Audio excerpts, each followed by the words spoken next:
Para romo, Bapak, Ibu, saudara-saudari yang terkasih, kesunyian oleh kebanyakan orang dianggap sebagai situasi yang hampa, tak berguna.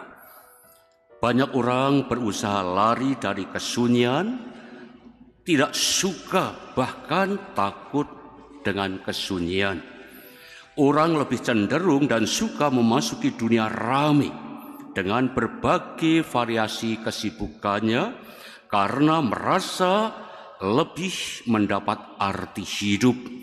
Keramaian dan kesibukan dianggap sebagai syarat nilai, lebih bermanfaat, bergengsi, prestisius. Dalam dunia modern yang dipenuhi euforia dunia lahir, dalam dunia keramaian dan kesibukan, manusia tidak sadar sebetulnya adanya satu kesenjangan hidup lahir dan batin dalam dirinya. Manusia ada dalam disorientasi hidup itu sendiri. Manusia tidak mampu memaknai lebih jauh tentang hidup dari belahan yang lain, yaitu jiwa rohaninya, sehingga terjadilah ketidakseimbangan hidup antara lahir dan batinnya.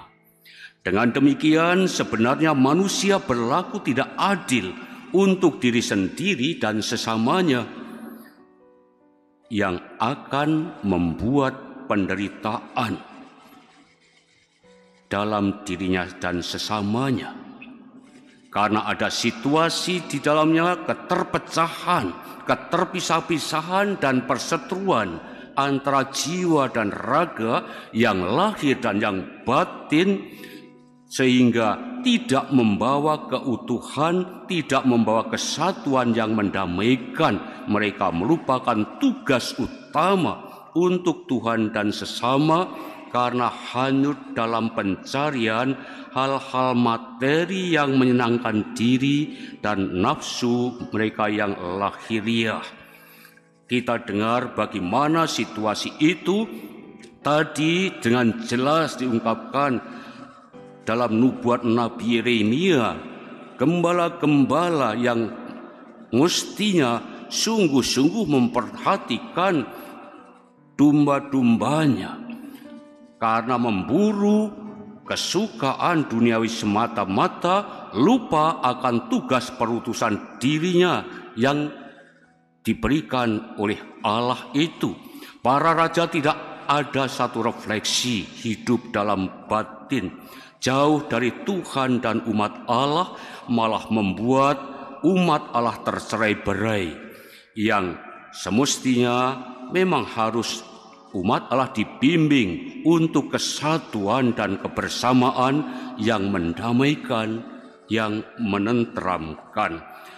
Saudara-saudari yang terkasih dalam Yesus Kristus, mengabaikan keputusan jiwa atau yang rohani itu atau yang batinnya, dan kalau hal itu dibiarkan terus, maka dalam diri manusia akan muncul seakan-akan sebagai satu pemberontakan dari dunia batinnya dalam bentuk macam-macam penyakit baru, depresi, skizofrenia, dan hal-hal yang lain sebagai gejala penyakit psikis yang berabaikan, dan jelas hal itu tidak sehat dalam dirinya.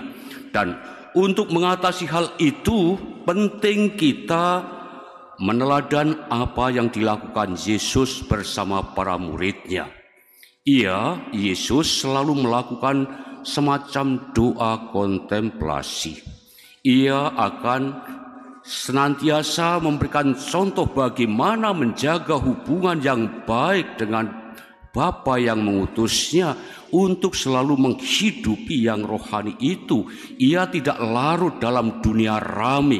Setelah melakukan kesibukan kerja yang melelahkan, ia mengajak para murid untuk masuk dalam dunia kesunyian untuk sendiri dan beristirahat.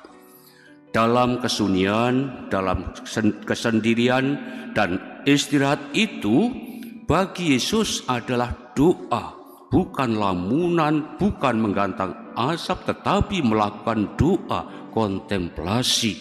Kontemplasi adalah satu berdiamnya diri dengan tenang pada sumber kehidupan, kepada Allah, di mana manusia menyerah secara aktif, membuka diri terhadap kenyataan dan kehidupan untuk mengalirkan hikmah yang integral dari yang ilahi sendiri, agar menjadi daya kekuatan dalam beraktivitas selanjutnya menuju masa depan yang lebih baik, benar, yang mendamaikan dan menenteramkan. Saudara-saudara yang terkasih dalam Yesus Kristus, dalam keheningan doa ini kita manusia diajak untuk merefleksikan diri, untuk semakin menjernihkan diri, semakin membiarkan realita berbicara dalam diri kita, sehingga pemikiran, bicara, dan tingkah laku kita semakin baik dan benar, mudah untuk melakukan hal-hal dalam keutamaan, kasih dan keadilan, dalam kesatuan dan kebersamaan. Tadi kita mendengar bagaimana pada saat orang banyak datang kepada Yesus berbondong-bondong, Yesus tahu dan Yesus mempunyai kepekaan untuk itu, maka tergeraklah hati Yesus oleh belas kasihan kepada mereka, karena mereka seperti domba yang tidak mempunyai gembala. Yesus setelah mengadakan doa dan kontemplatif langsung menuju juga pada gerakan belas kasih untuk seluruh umatnya yang datang mencarinya, untuk diperhatikan, untuk dibimbing dan diberikan satu kedamaian di dalam kehidupan. Bapak, Ibu, saudara-saudari yang terkasih, orang-orang sekali lagi yang sungguh mau meresapi apa yang ada di dalam doa dan permohonan, tentu saja itu akan dijauhkan dari hal-hal yang tidak murni, kebohongan, kepicikan, kepalsuan, kekerasan yang memecah belah satu sama lain.